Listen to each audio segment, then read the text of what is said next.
ಒಬ್ಬರ ಮನೆ ಹಾಳು ಮಾಡಿ ಒಬ್ಬರು ಮನೆಗೆ ಹುಳಿಯಿಂದ ಕೆಲಸ ಮಾಡಿ ಇವತ್ತಲ ಮಟ್ಟಿಗೆ ನೀವು ಚೆನ್ನಾಗಿರ್ಬೋದು, ಆದರೆ ದೇವರ ಆಟದಲ್ಲಿ ನೀವು ಗೆಲ್ಲೋಕ್ಕೆ ಸಾಧ್ಯನೇ ಇಲ್ಲ. ಇವತ್ತು ಬೇರೆಯವ್ರ ವಸ್ತುಗಳನ್ನೆಲ್ಲ ಮಡಿಕೊಂಡು ಬೇರೆಯವ್ರಿಗೆ ಅನ್ಯಾಯ ಮಾಡಿ ಬೇರೆಯವ್ರ ಕಣ್ಣಲ್ಲಿ ನೀರು ಹಾಕಿಸಿ ನೀವು ಸಂತೋಷ ಪಡ್ತಾ ಇದ್ದೀರಿ ಅಂದರೆ ನಿಮ್ಮ ಯೋಗ ಇವತ್ತು ದಿನ ಇವತ್ತಿಗೆ ಈ ನಿಮಿಷಕ್ಕೆ ಚೆನ್ನಾಗಿದೆ. ಆದರೆ ಅದೇ ನಿಮ್ಮ ಯೋಗ ನಿಮಗೆ ತಿರುಕೊತ್ತು ಅಂದರೆ ಯಾವ ಬ್ರಹ್ಮ ಬಂದರೂ ಅದನ್ನು ತಪ್ಪಿಸ್ಕೊಳಕ್ಕಾಗಲ್ಲ.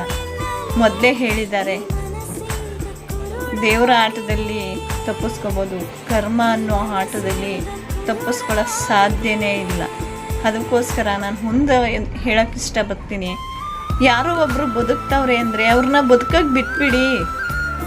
ಆ ಬದುಕ್ತವ್ರೆ, ಅವ್ರು ಯಾವ ರೀತಿಯಿಂದ ಬದುಕ್ತವ್ರೆ ಅನ್ನೋದು ಅವ್ರಿಗೆ ಗೊತ್ತಿರುತ್ತೆ. ಆದರೆ ಕೆಟ್ಟತನ ಕೆಟ್ಟ ಕೆಲಸಗಳಿಂದ ಬದುಕ್ತಾರಲ್ಲ ಅವ್ರ ಲೈಫಲ್ಲಿ ಆಟ ಆಡೋಕ್ಕೆ ಹೋಗಿ.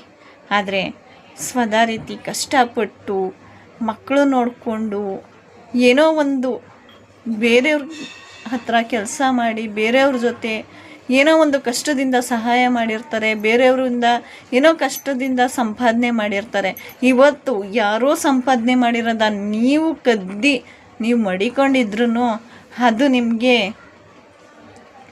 ಬಾಳಿಕೆ ಬರೋದಿಲ್ಲ. ಎಷ್ಟು ದಿನ ಬಾಳಿಕೆ ಬರುತ್ತೋ ಅಷ್ಟು ದಿನ ಬಾಳಿಸ್ತೀರ. ಆದರೆ ಕರ್ಮದ ಏಟು ಅಂತ ಬಿದ್ದರೆ ಆ ಕರ್ಮದ ಏಟನ್ನು ನೀವು ಯಾವ ಕಡೆ ಹೋದ್ರೂ ನಿಲ್ಸೋಕ್ಕಾಗಲ್ಲ ಗೈಸ್. ಪ್ಲೀಸ್, ಒಬ್ಬರು ಬದುಕ್ತಿದ್ದಾರೆ, ಒಬ್ಬರು ಬಾಳ್ತಿದ್ದಾರೆ ಅಂದರೆ ಅದನ್ನು ನೋಡಿ ಸಂತೋಷ ಪಡಿ.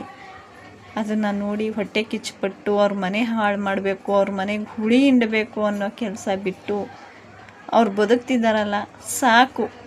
ಏನೋ ಆ ಕಾಲದಲ್ಲಿ ಕಷ್ಟಪಟ್ಟಿದ್ರು, ತುಂಬಾ ಕಷ್ಟಪಟ್ಟಿದ್ರು, ಈಗ ಅಚ್ಚುಕಟ್ಟಾಗಿದ್ದಾರಲ್ಲ ಅನ್ನೋ ಒಂದನ್ನು ಮನಸ್ಸಿಗಿಟ್ಕೊಳ್ಳಿ ಆಯಿತಾ.